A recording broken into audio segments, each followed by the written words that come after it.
Parang may sumitsit guys, narinig ko. Yun yung ilaw na nakita natin kanina doon guys. Parang minamalikmata ako dito mga idol. May mga napapansin tayong hindi maganda dito. Diyan sa unahan, dyan yung sinasabi nila na may mga tinapon na bangkay. So subukan natin na puntahan yan. Oh. Sabi guys, may aswang dito na boses.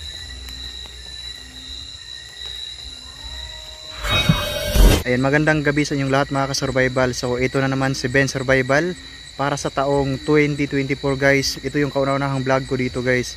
So nandito ako ngayon sa isang malapit sa ilog mga ka-idol. Na itong ilog na to guys, napakarami ng buhay na kinuha dito.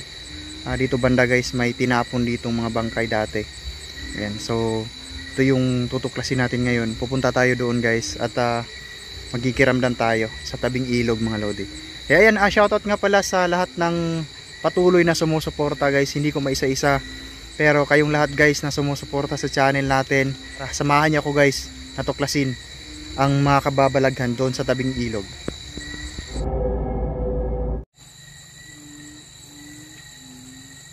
So nandito na tayo sa location guys. Ayan, kung inyong mapapansin, may ilaw dyan sa unahan. Kaya nandito tayo para imbestigahan natin kung may mga kaluluwa ba dito. Ayan, so mapapansin niyo guys, may mga naririnig tayong musika dito. Kasi dyan sa unahan or saang banda ba dito yung may musika mga idol. May naririnig tayong musika dito guys. Ayan, so kakatapos pa lang ng New Year mga idol, no? At ayan, medyo masama yung panahon dito guys. Huwag kayong magtaka. Diyan sa dulo mga lodi, yung nakikita natin.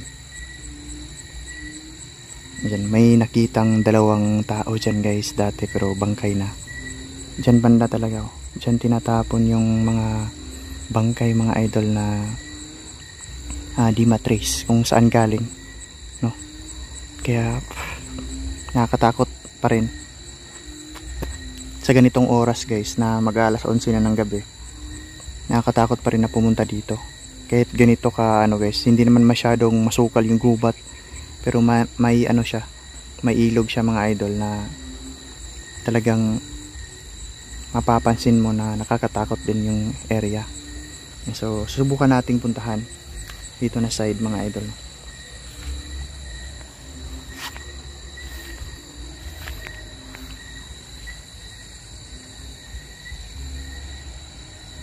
Yan. So dyan banda mga idol, dyan yung sinasabi ko na may nakitang mga bangkay sa panahon pa noon.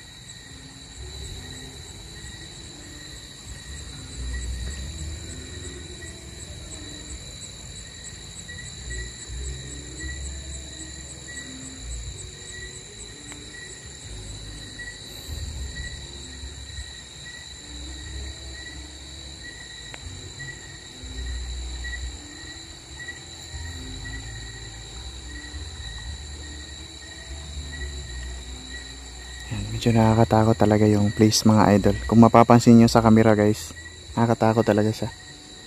Ito yung ilog guys na sinasabi nilang talagang may mga kumukuha ng buhay. Ayan, pag ito ay bumaha mga idol, kumukuha talaga to ng buhay guys.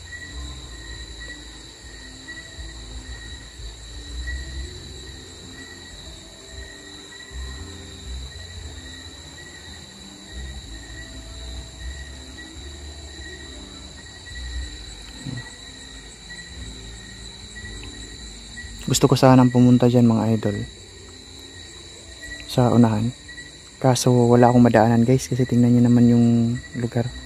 So dadaan muna tayo dito. Ayan, medyo siya, maputik mga idol.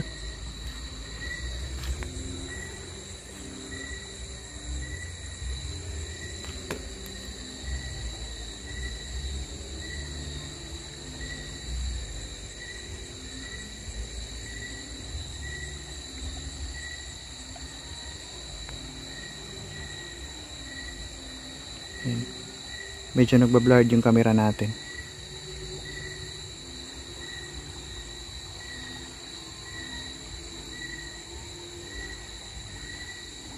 Pag may mahagip yung camera natin guys, mag-comment kayo dyan sa comment section natin.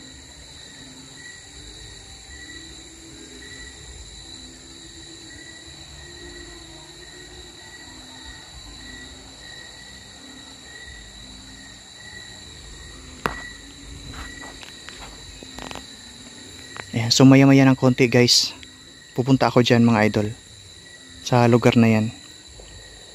Ayan, puntahan natin yung lugar na yan guys, kasi dito tinatapon yung mga bangkay. May daanan dyan mga idol na parang sikretong daanan guys, na kung saan dyan sila dumadaan, yung nagdadala no, ng mga ganun, nagdadala ng mga bangkay, tapos natatapon dyan sa panahon, nung panahon pa ng ano guys, matagal na panahon mga idol. So kailangan nating tuklasin din dito, kasi nga maraming dumadaan dito, at sinasabi din nila na kapag ganitong mga oras, mag-alas 11 ng gabi, may mga kakaiba talaga silang nararamdaman dyan, dito guys, dyan sa unahan. So nakikiramdam ako dito ngayon sa tabing ilog na to. Mag-alas 11 na ng gabi dito guys, pero may naririnig pa rin akong nagbe-video kay mga lodi. May mga musika pa rin akong naririnig dito, pero natatakot pa rin tayo guys. Ayan o. So ayan, maglakad muna tayo ng konti guys, at dyan na side sa unahan, yung mismo talagang natapunan no, ang bangkay. Baka doon guys, baka may magmumulto dyan sa tabi na yan, kaya kailangan natin tuklasin din. Ayan, kinakabahan ako dito guys, parang may kakaiba talaga.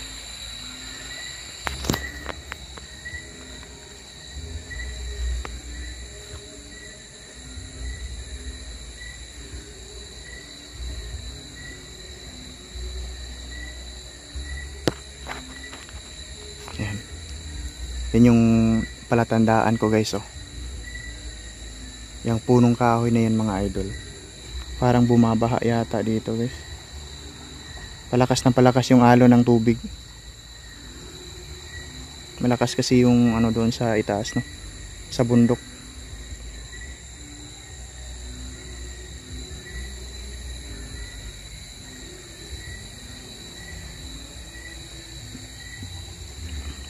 Ayan, subukan nating puntahan dyan guys, sa unahan ngayon. Dyan sa puno na yan guys oh, may tinali dyan mga idol na bangkay dati. May tinali dyan, pero di natin alam kung ano yung buong istorya talaga. Pero yun yung sabi nila guys, na nagsaliksik ako kaninang umaga dito. May tinali dyan sa punong kahoy na yan. Ito yung punong kahoy na sinabi nila guys sa akin kanina. So nandito na ako sa lugar mga idol, yung sa unahan guys na sinabi ko sa inyo. So ito na yun. Yun yung ilaw na nakita natin kanina doon guys. Parang minamalik mata ako dito mga idol. May mga napapansin tayong hindi maganda dito. Ewan ko kung tutuloy pa ba tayo dyan sa unahan guys. Hindi ko kabisado tong lugar na to, kasi panibago pa lang yung eksplorasyon natin dito.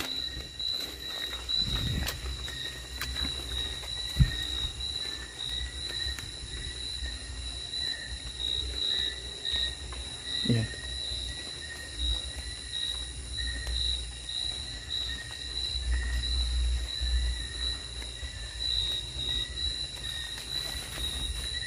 Nakakatakot guys.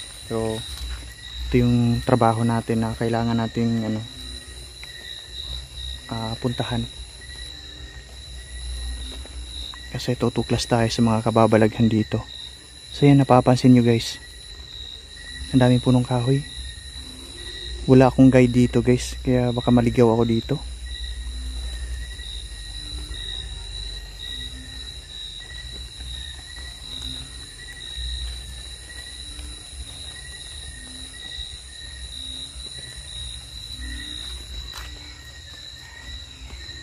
Parang may sumisit-sit na naman dito guys. Kinakilabutan talaga ako dito guys.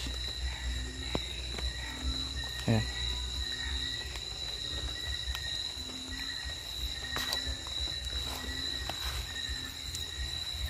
Ayan mga idol.